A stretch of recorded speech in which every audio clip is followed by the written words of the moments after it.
Ons het 'n skuifknop op die hekelnaald, ons weet hoe om die hekelnaald vas te hou en nou moet ons net leer hoe om die jaan vas te hou dat ons lekker beheer oor dit kan uitoefen.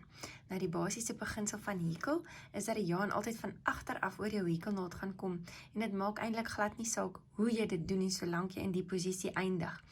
Ek hou daarvan om die jaan so tussen my wysvinger en middelvinger te laat deurkom en dan ook met dieselfde hand die stertjie vashou met my duim en vingers. Dan het ek lekker beheer oor die jaan.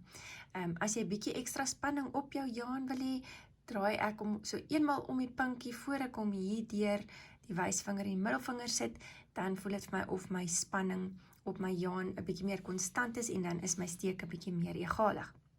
Goed, nou is ons gereed vir die eerste steek. En dit is 'n kettingsteek.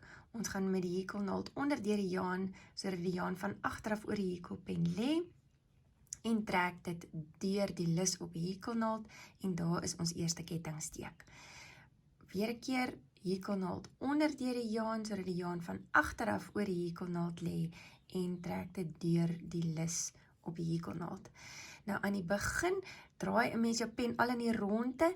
Dit werk vir my beter as die hakkie bietjie na onder toe wys, dan hak hy nie vas nie en ek kry my steekie makliker gemaak.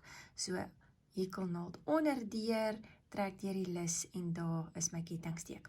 Nou dis 'n goeie ding om sommer 'n lekker lang ry kettingsteke te maak totdat jy gemaklik is met hoe jy die hekelnaald vashou, hoe jy die wol vashou en totdat jou kettingsteke min of meer dieselfde grootte is, dan is dit gewoonlik 'n teken dat jy lekker gemaklik voel met die hekelnaald en die jaan in jou hande en dan is jy gereed vir die volgende steek. Dit is 'n kort been en dit is ons volgende video.